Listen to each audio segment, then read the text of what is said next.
All right, well, this is going to be a guitar tutorial for the song I Love Rock and Roll by Joan Jett. A really iconic riff and chord progression that is pretty approachable, not too complicated. So I'm just going to walk through the different pieces of it to start, and then we'll do a playthrough through the whole song. So what you're going to do is basically have portions of chords. So if you're just starting guitar, you're starting to learn some open chords. Like you're going to start learning an E major chord or an A major chord. However you're choosing to play the A, whether it's like that or with one finger, whatever, but you're learning open chords. Now, the great thing about a lot of these rock and roll songs is they really just require a couple of notes to represent the whole chord. So in an E major chord, we have 1, 2, 3, 4, 5, 6 notes in the actual chord. But for this song, all you're gonna need is the open low E string and then your pointer finger on the second fret of the A string to get this really chunky rock and roll distorted sound. So you don't need the whole thing. So this is why it's really approachable if you're just getting into guitar, because you just need the one note. So that first big chord you hear after that drum fill is, and then you're gonna have a little bend on the third fret of the low E string, which is a G. And it's not gonna even be a half bend. It's gonna go just a little bit, almost for effect, just slightly. And I'm just pulling that string down. So you don't need to do anything too drastic. It's not like you're totally pulling it down. You're just bending it. And I'm almost bending like that. I'm not doing this. You want to avoid all of this happening. And that's when you get further into guitar and you're learning how to bend strings for solos, you want to avoid all of this. It's more in the wrist. So if you watch here, this is happening. This rotation of my forearm or my wrist. So I'm gonna go for the first chord, just slight bend. And then your pointer finger just moves down to the D string, and now it's a version of an A. The whole A major is here. And we don't need a whole chord, we just need our pointer finger on that second fret of the D string, and again, just hit that low A. And you get that nice rock and roll sound. So just with one finger, you can get this sound.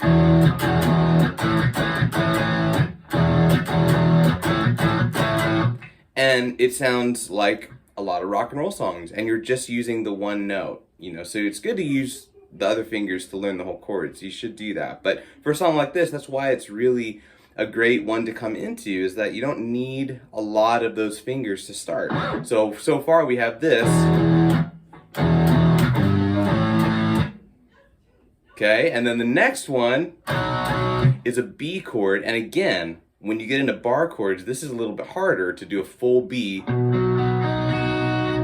But this one just requires pointer finger on second fret A, pinky on fourth fret D. And again, just those two notes. So now we have this chord for an E with a bend, A, B, and then in the intro, we come back to the bend.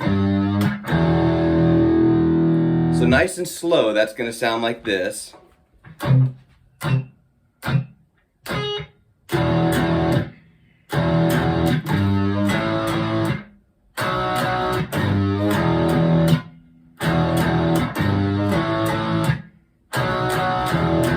So there's a little bit of a weird timing thing at the end. When you get to the B, we're gonna do 2 strums on the B, right into 2 strums of the E. So 1, 2, 1, 2. So that whole open riff is this. 1,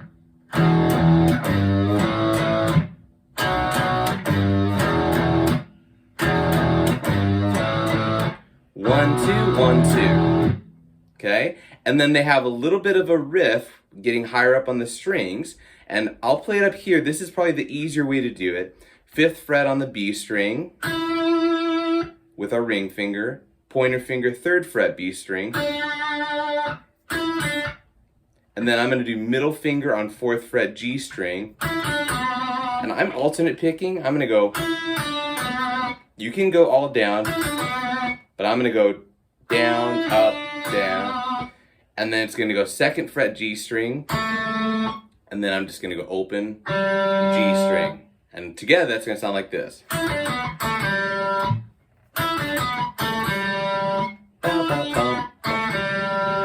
Okay, now you can also play it up here, up on the 9th fret of the G string, and you could do this, and then bend it on the 10 of the A string. But sometimes your pinky is weak at this point if you're starting guitar, so playing it down here, you get some of those stronger fingers, the pointer, middle, and ring. So here is probably where I'd say start. So that whole opening riff sounds like this.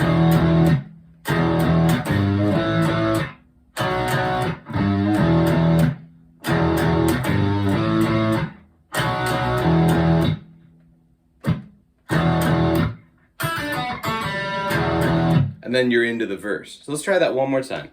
1, 2, ready, and...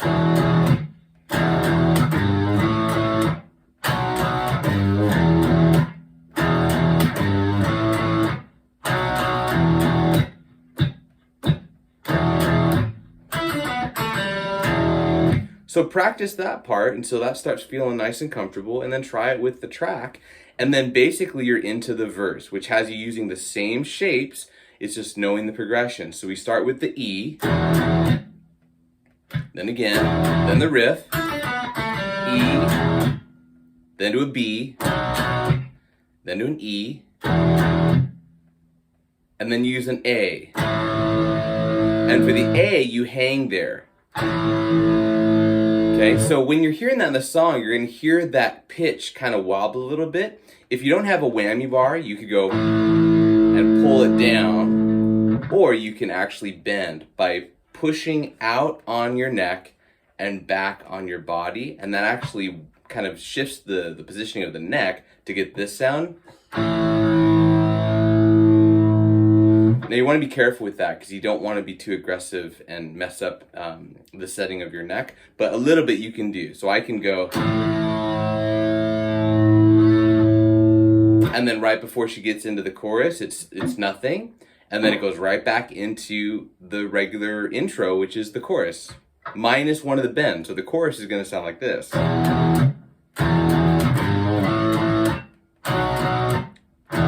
So you notice I didn't do the bend after the B, which we do in the intro. So in the intro it goes,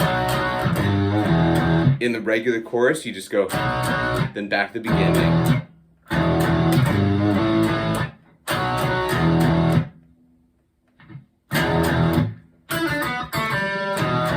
And that's basically all you need for the whole song. So I would just really perfect that portion. Make sure you're getting that technique down, especially the bend.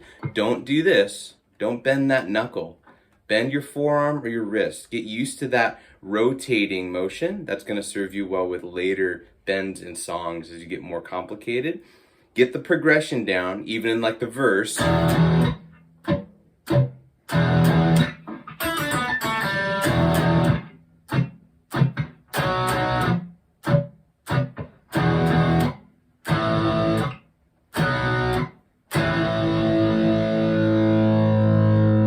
Try the bend, and then it does a B to climb into the chorus.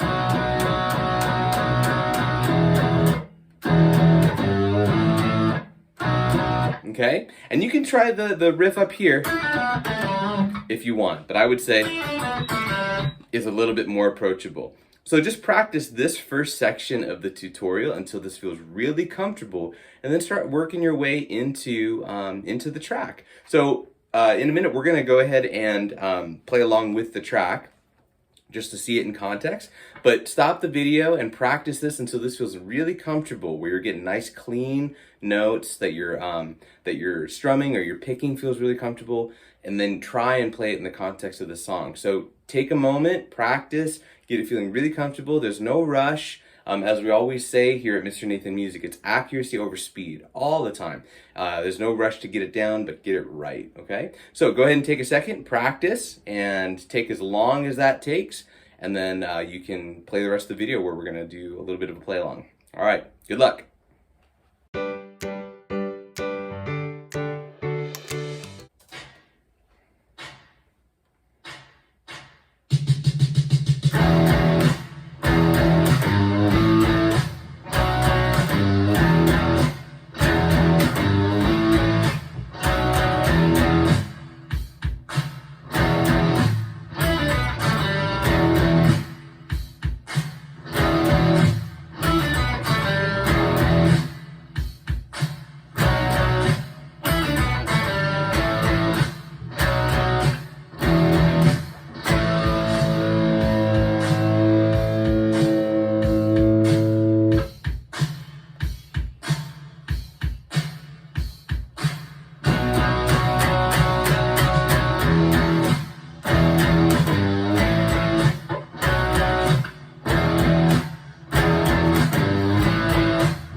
All right, so the feature of the video to slow it down is there if you need it. So if that was a little bit too quick, you can always slow it down by changing the speed to 0.75. Sounds weird, but it maybe is at more of your pace. But again, just get used to the finger positioning, practice in context with the song, and have fun learning this classic rock and roll tune. All right, we'll see you next time. Bye-bye.